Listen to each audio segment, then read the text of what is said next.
Hi, Usman, and welcome to Hey, Skills for Mars Future of Work. I'm really glad to be hosting you. yeah, likewise. Thank you. I am not hosting you, but still, I'm glad to be here. I Yeah, was looking forward to speaking to someone from cybersecurity because this is a field that's growing really much. And now, especially with the pandemic and everything, there's yeah. way more focus put on cybersecurity. So I'm really glad to having this chat with you. Thank you for having me. Would you be okay to introduce yourself to everyone so they know for how long you've been fighting cybercrime and then we'll get Um, into the questions.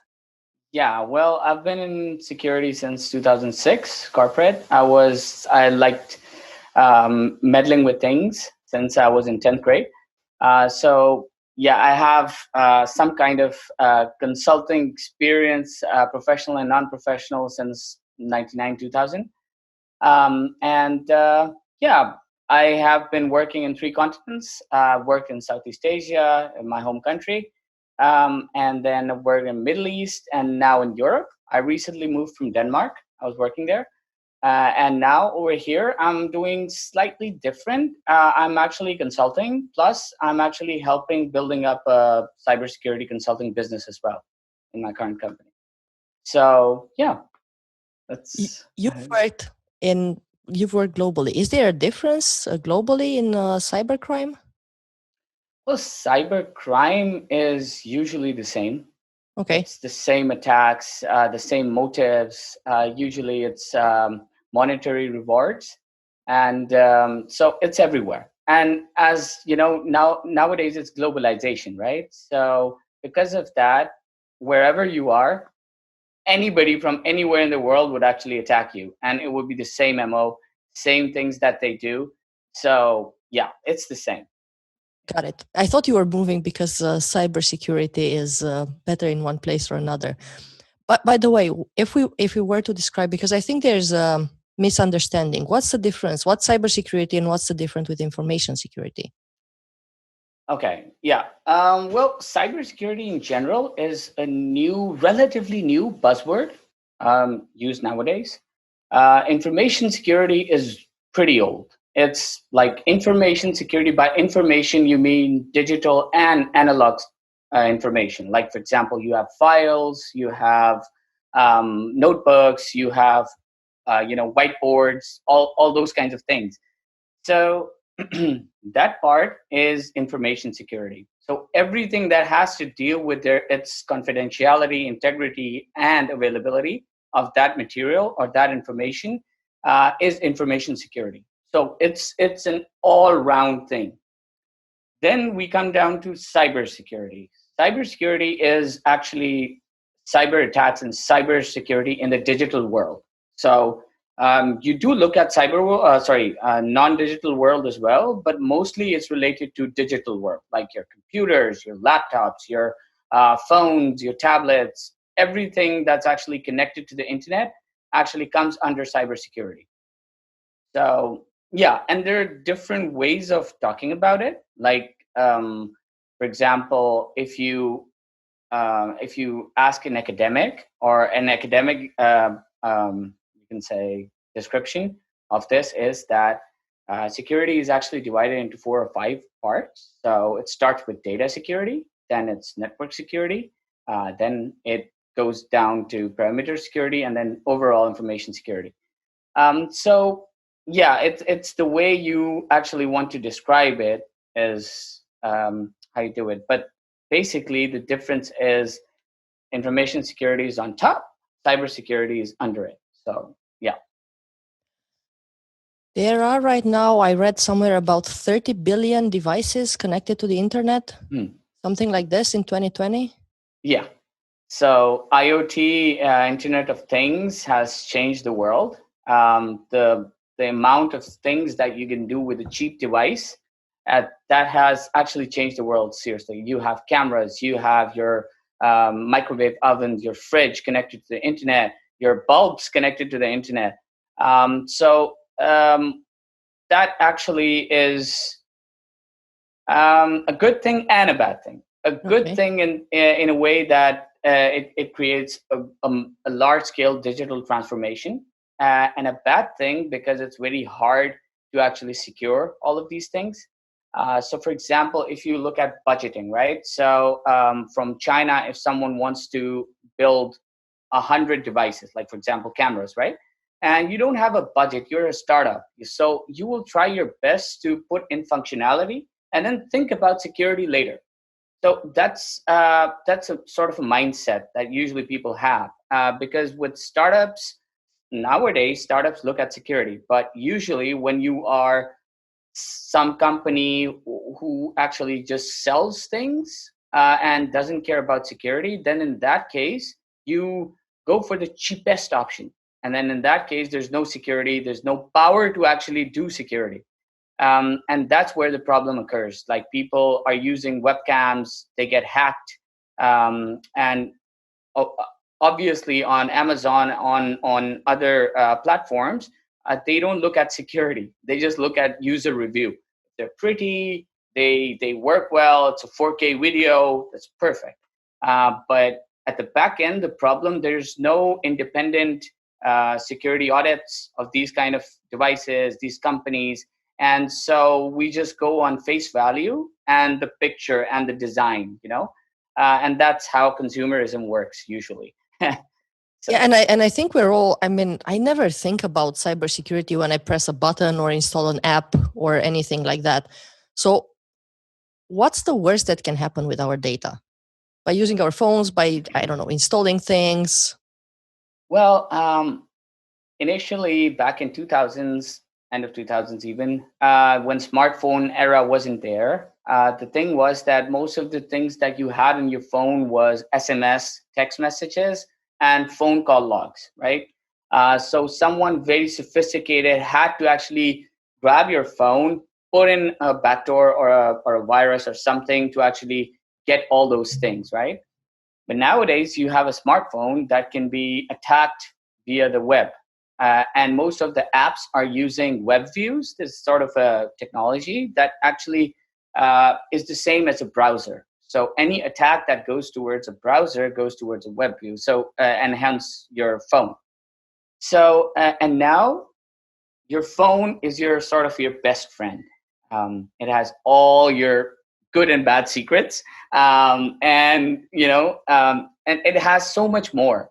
So the in security we say threat landscape, right? So so the threat landscape in general it increases, like the space on which the attacks can actually happen. So someone installs an app, steals your data, your emails, your passwords, your pictures. If they steal your pictures, they can blackmail you. If they can steal your confidential information, like for example, your credit card number, they can use it against you, and you can go bankrupt. And or they can blackmail you or other things. You have confidential information, they leak that, and they blackmail you to sell it to your competitor or just make it public. So that becomes a serious problem. So yeah. Does using the apps that use your phone to mine for Bitcoin, do they fall under cybersecurity as well? Uh, yes. Yes. Okay. Yeah. How do you they, recognize if you have any of this? Did you ever find anything like this on your phone or on your computer? And how do you recognize that you've been hacked? well, the best thing on the phone, I had a webinar a few months back, and that was the same question there. So there's subtle things that you can check if something. Number one, you always install your apps from official app stores like Play Store or Apple Store. And secondly, you don't install random apps. You just, there are official apps and then there are replicas of those apps. So mostly replicas of those apps are bad. You know, How do you install the. recognize a replica? Well, for example, there was a game many years back. It was called what was the game's name? Yeah, it was sort of a game in which you just had there was it was called Flappy Bird or something like that, or yeah. And then there was an iOS version called Snappy Bird or whatever, I don't know. It got super famous really fast. So what happened was that people started making replicas of those. So it got floppy birds, you could see floppy, blah blah blah blah blah. So little research is important. Like, for example, if you go for Microsoft Teams app or Zoom app, for instance, so if you actually look at the Play Store, you'll actually see the name and then the publisher. So the publisher is very important. So if you're going for Microsoft, if you're going for Zoom, if you're going for a game, like for example, Call of Duty and Activision, you look for Activision apps. That's the company.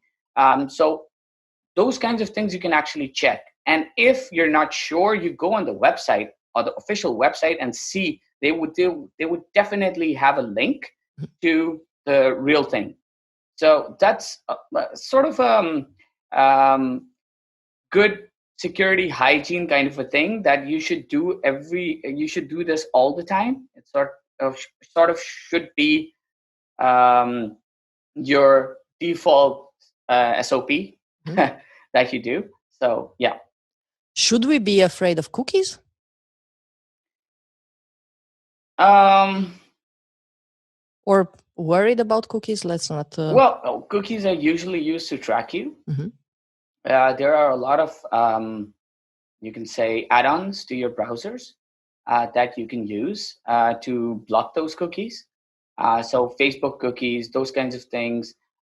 There are privacy modes in browsers as well. You can use them.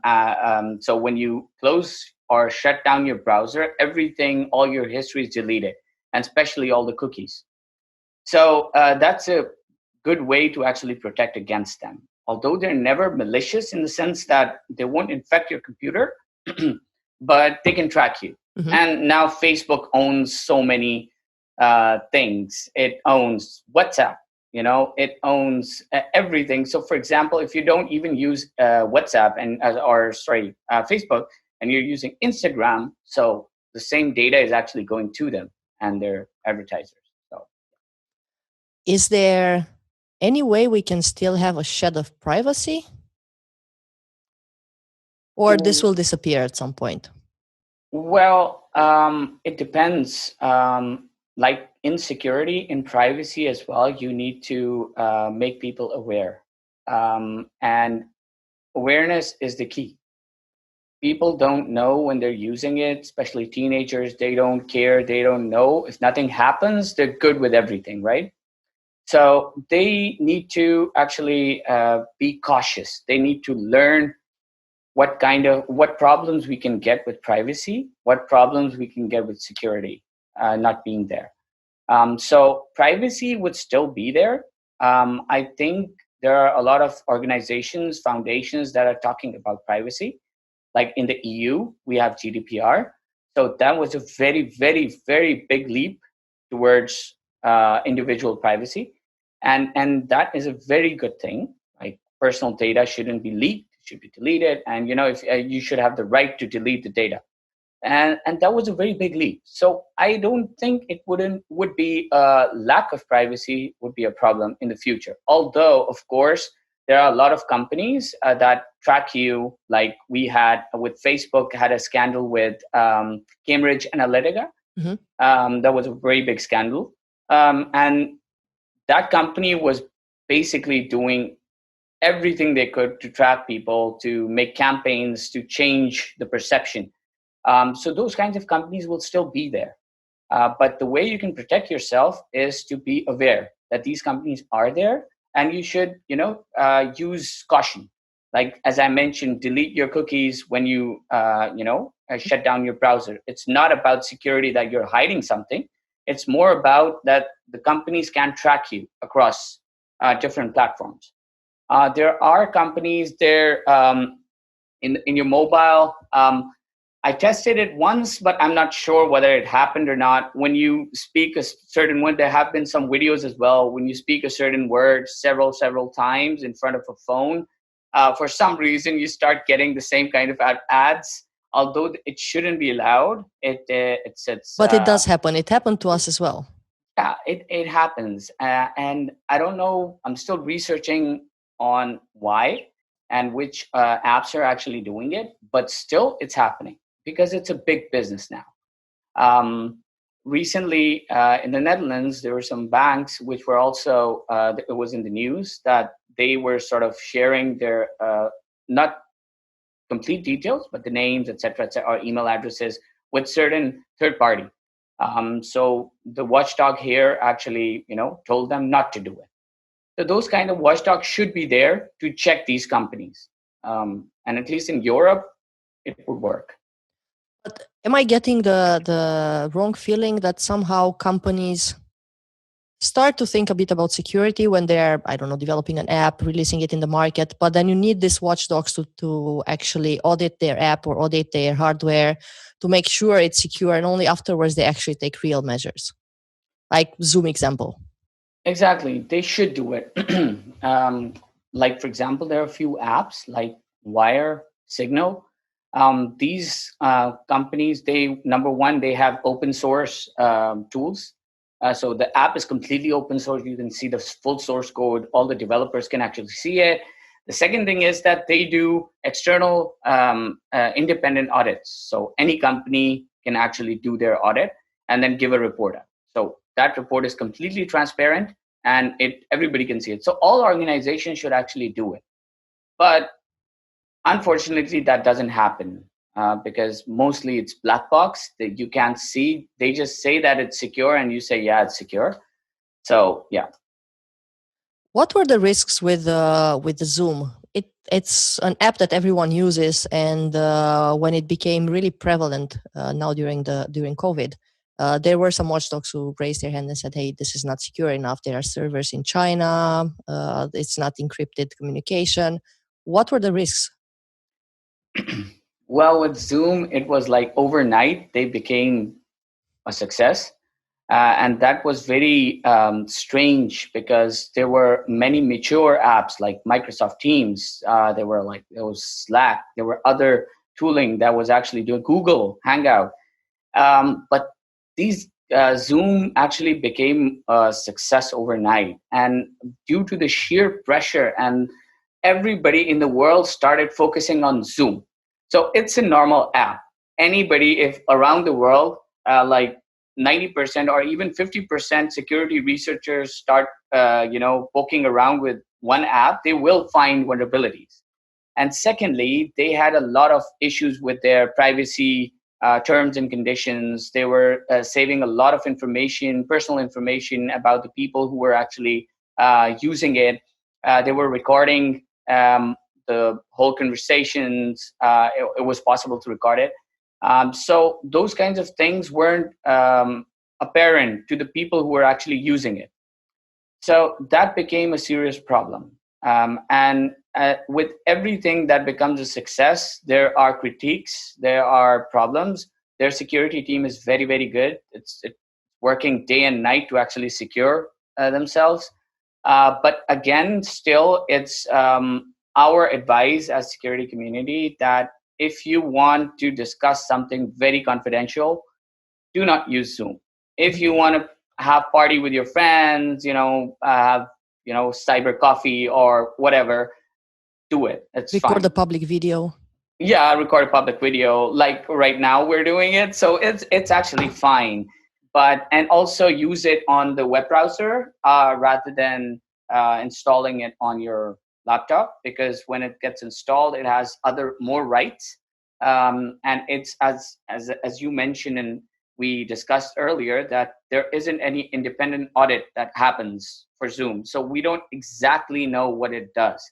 So it's better to use Chrome or some kind of a browser rather than installing an app. So yeah, those were the problems. But again, it can happen to any company, right? So they weren't ready. There weren't that many users, and they were slowly building up, and then suddenly they had a peak. So yeah. Definitely, and now they're doing everything to fix it. I mean, they have security patches every other day, so it's kind of interesting on how this is moving. Should we get as consumers really good in reading the fine print line to understand how we can set up our privacy modes? How often should we check and recheck? Because honestly, I think for Google Maps, for example, I have to ask them once a month not to follow me, or whenever there's an update, they restart tracking where I've been. So I have to go back in the system, and change every single time. So should we get better as consumers at doing that? Yes, this is where awareness comes in, right? So the fine print always has to be read, especially nowadays. So, and this is where awareness comes in, and people should know that if they don't read it, what damage can it do? Mostly things are black and white, but usually things aren't. So when anything isn't black and white, then the gray area can create a lot of problems for a consumer. So it's good to actually read privacy policies. Yeah, because I'm sometimes I'm very because I use Chrome or Firefox, and then the private mode. So every time I go to Google, it shows me that agreement, privacy agreement. We have changed it. Do you agree? This and that. So in that case, I didn't just don't read it and then go and say I've already done it. Please let me be. But other than that, if it's a new company who actually if you're a software you're using or a service you're using, you should actually read it, read the fine print. I read an article the other day that said that there can never be enough ethical hackers, people fighting cybercrime, because it's always going to grow. And I think there's a shortage right now of about 3 million people in the industry. Yeah. That's at least what Data Online said. Yeah. Why is that happening? Are people not studying this? Because companies are definitely looking to increase the numbers of specialists. Well, it's very interesting. If you actually only see India and Pakistan, there are a lot of people who are in security. And still, companies say that they have a cybersecurity shortage, Mm-hmm. Which is very interesting to why that is. But for that, I'm not exactly sure why that is. That depends on the companies that want to hire people. So if they don't agree with the CV of the candidate, that's up to them. I can't comment on that.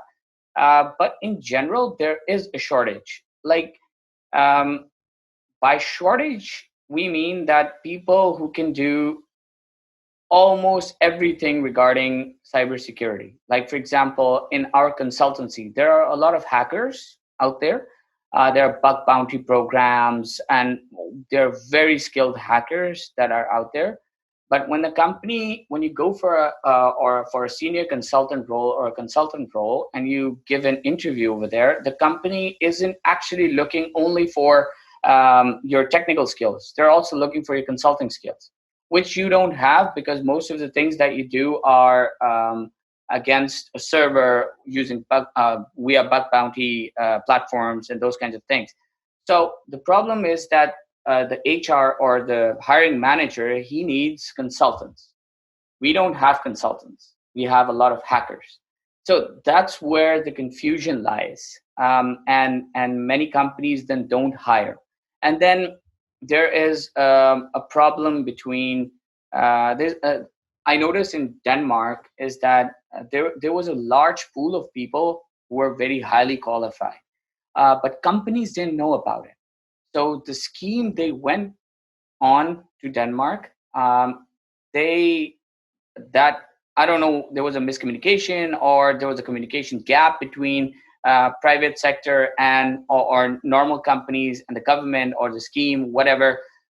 They didn't know that they had so many people sitting within their country, and they had to hire people from the outside, and that was very expensive. So then they sort of didn't do that. Where were they And sitting? I mean, well, there was it was a scheme in Denmark where they invited a lot of highly skilled people. They came in, and the thing was that you have to find a job. mm-hmm. So a lot of people actually found a job, but most of the companies, like in my case, both my companies that I work with, they when I spoke to the people, they didn't even know that there were so many highly skilled people sitting there, international people sitting in Denmark. When they posted a job online on LinkedIn or somewhere, they got a lot of CVs. But for example, if someone is from Mexico or someone is from Brazil and he sends a CV, even if he's inside Denmark, He sends a CV and says, yeah. So when the hiring manager would actually look at it, they would actually say, oh, so this guy's going to come from Brazil, and this guy, yeah. So when they look at the first screening, at that point, he might go to the site because of the apparent reasons. But that hiring manager doesn't actually know, or the technical manager doesn't actually know that that guy is originally sitting inside Denmark, and they just have to call him up, bring him in, and he would be there the next day. You know? And they wouldn't even have to pay for his visa. So those kinds of things companies don't know, and there's a big communication gap between the government and the companies. So that's why I think there's a lot of skill shortage because of that. So yeah. And while I was listening to you, maybe it's because companies historically, maybe this will change now after the pandemic, have tried to hire people where they were in their location, Yeah. rather than use people who can, digitally do this remote, whether they're in India or I don't know, somewhere in Asia or in South America, and just cover the world. Yeah.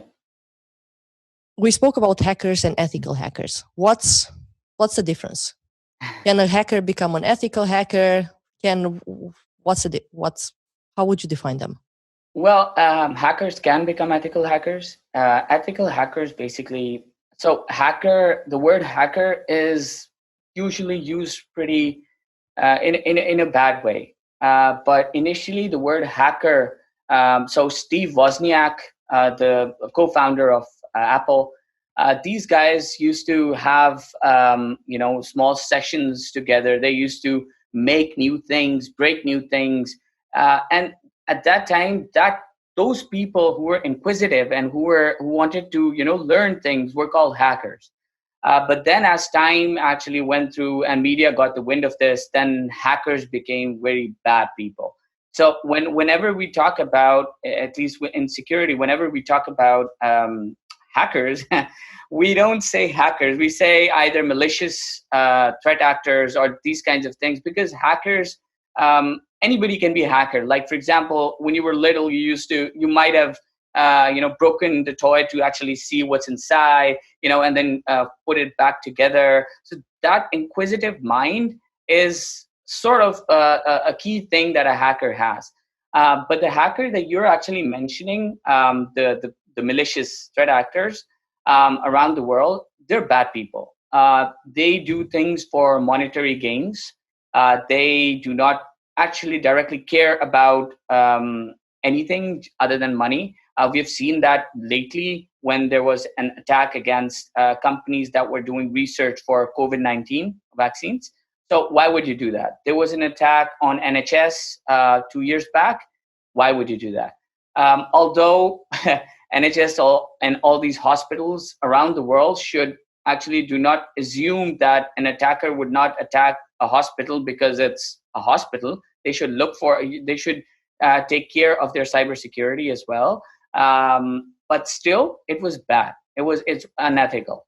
So what happened was, at some point in time, people thought that, okay, we need people who actually know about hacking, but they are not bad people. They don't do things for monetary gain. So then courses started coming out, like certified ethical hackers, blah, blah, blah. So everything that a hacker does, they were actually taught. The normal students were actually taught that. And then they actually started helping organizations because they were using the same tricks, same techniques, same everything to actually hack into their own company, but in constraint. So there was a scope, everything was within scope, and they used to do that. So that's the basic difference between a hacker and an ethical hacker. And I also mentioned consultants. So most of the ethical hackers actually become consultants for other companies, and this is how it goes. And help discover threats. Yeah. Do you think this market will increase, especially now, the market for jobs and even for cybersecurity, especially now after COVID? Well, cybersecurity is very interesting. Cybersecurity is, like, I always tell people that, like, law enforcement, it can never end, because you have to police, you have to look at things, you have to catch criminals, The same goes for cybersecurity. And the thing is that if, like in movies, when you see that there's a complete blackout, and most of the games and in horror movies, everybody becomes a zombie. In that case, cybersecurity wouldn't matter. But as the world is progressing towards digital age, and now AI, artificial intelligence, is being incorporated everywhere, and things are actually moving towards digitization, everything. The security is very, very important because cyber criminals are there, and there should be people who can actually protect and secure the assets. Digital assets that you have. So I don't think cybersecurity would end anytime soon. In fact, I think it would actually grow a lot. And regarding the pandemic, there has been, I think, 200 and more than 200% increase of attacks since the pandemic. Why? It's the play Because, field. Yeah, no one is yeah, careful, and people go home and work from home, and their data is not secure. exactly. And the thing is that the attackers also get bored. They're sitting at home the whole day. They cannot go out, and yeah, I have friends in Romania. In Romania, you cannot actually go out without permission, that kind of thing. Yeah. So when you're stuck at home and you are a kid that actually, loves to hack things, so what would you do? Oh, let me try this. Oh, let me send this email to the, oh, let me do this. Let me do that. Usually at that time, you might go to school, or you might go out and play with friends, or have a beer or whatever. But nowadays, you're sitting at home and doing nothing. So that's why, is a saying, idle mind is a devil's workshop. So yeah, they're basically training themselves even under these times. Yeah, you have to get yeah. hours under the belt. Yeah, so to speak. Yeah. Are there countries or areas in the world where you can find good ethical hackers with good skill set? Well, they're all around the world. Ethical hackers with very good skill set are all around the world. You have, yeah, any country you go to, you'll actually find very good ethical hackers there. It's just a matter of opportunity. Mm-hmm. And if they don't have an opportunity, they're still looking for a job. If they have an opportunity, they can actually grow within a company. But there are people, and they're very highly skilled people out there. And secondly, in Europe, there's a concept of one man company. It's very easy to make, and blah blah blah. So most of these ethical hackers who are very highly skilled, what they do is, instead of working for a company, they work for themselves as consultants. Yeah. So even in Denmark, I noticed that there were a lot of people who were consultants. They weren't working for a company. I was a consultant, but I was actually working for a company. So that was quite, yeah. But so you find ethical hackers everywhere, and they're very, very skilled, but it actually depends on the country situation. Like, for example, in Pakistan and India, we're not a welfare country. In Pakistan, it's not a welfare country. So our people are very highly educated. Like, master's is the lowest degree that you can actually have, and then master's and PhD. And so everybody is actually, girls, boys, everyone is actually going towards that or striving towards that. And once they come out, then there's another issue of jobs and other things. But again, there are many, many highly skilled people out there. And yeah, even in Pakistan, there are 200 million people, right? So if you only take 50% of the population, and they're good at security, and they're good at hacking, ethical you have hacking. a good pool. So, yeah.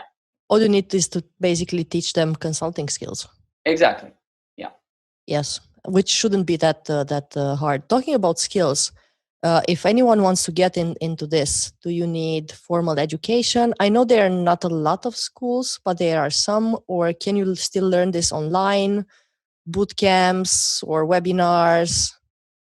Well, as I mentioned earlier, like, if you go with academia, there are different layers. So when you're talking about data security, you can go into cryptography, those kinds of things.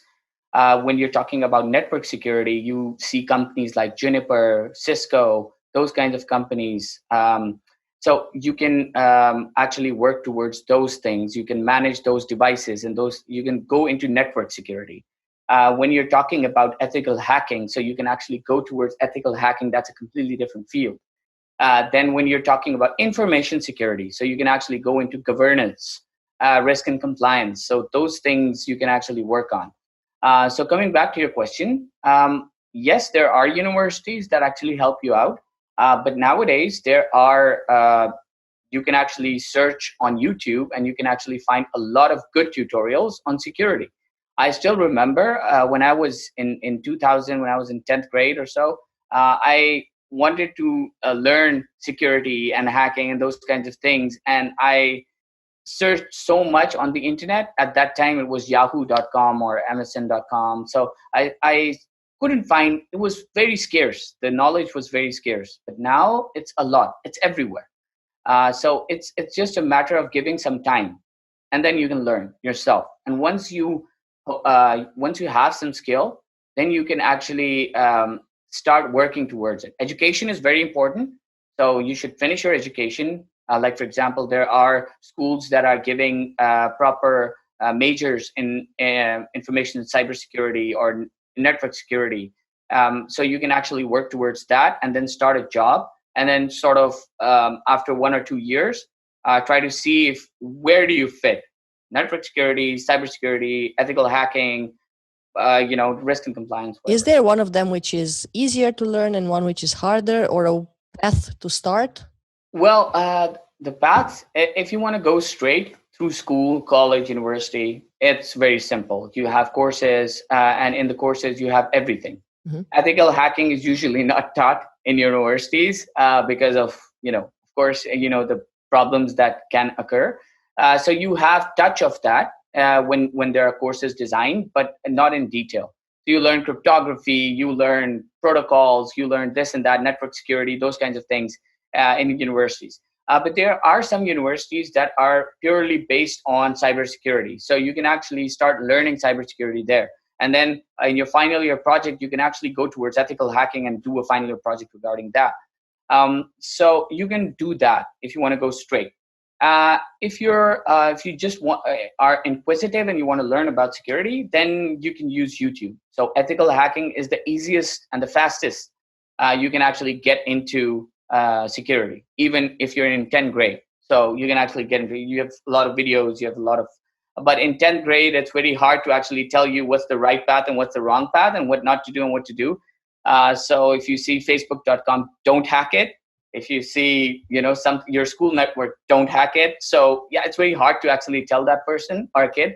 But still, there are a lot of resources out there.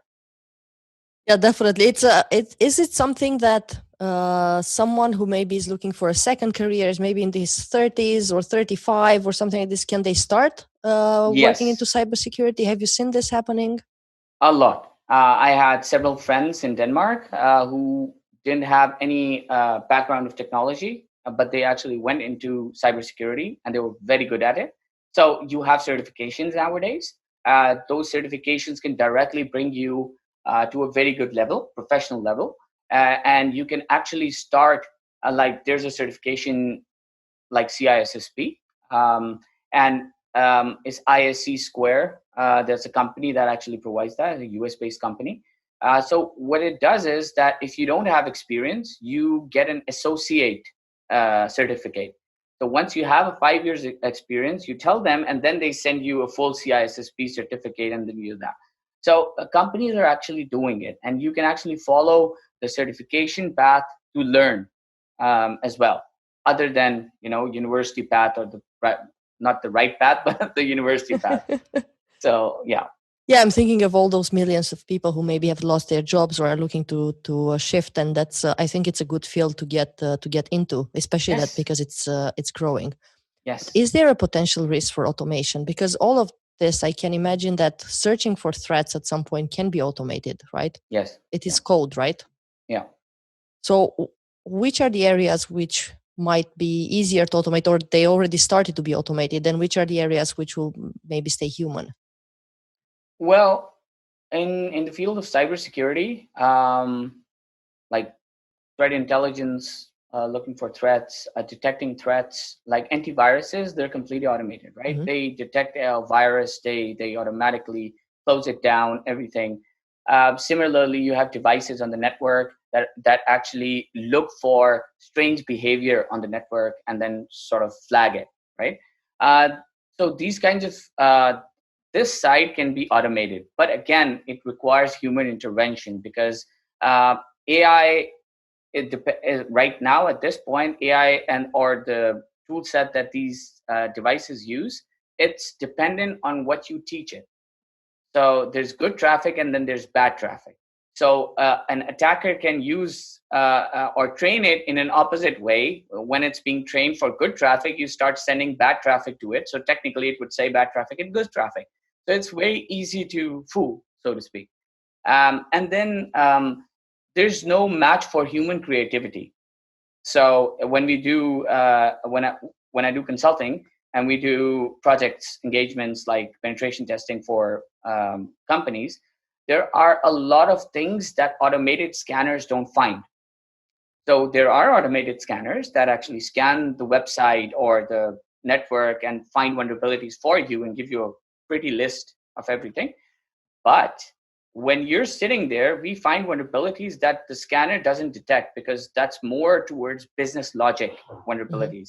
That's more towards human intervention that a problem can occur. So those kinds of things, automation can never actually, at least for now, cannot compete with those things. So ethical hacking, for example, will remain with the people. Power to the people. And the network security, configuring devices would still stay with people. Threat intelligence would, be partly with people and machines as well, of course, automated. And so information security would always be with people because it's an overall overview of policies, procedures, and guidelines. And human intervention is very important in that. So that would always remain with people. So yeah. So it's a good place to get a job Yeah. in and develop a career in, for sure. Yeah. Yeah. I mean, governments are looking for people, companies are looking for people. Yeah. There's a lot of freelancing and the gig work support, and apparently companies are getting used to getting that support as well. Exactly. And there's another aspect as well. There's an aspect of you can say nation state threat actors. So countries are now attacking other countries, blah blah blah, over cyber. And it used to be a laughing joke back in the 90s and 2000s that a country would actually attack another country on over the internet. That was kind of a thing. But now it's actually happening. And they are sophisticated, and companies need to be ready for that.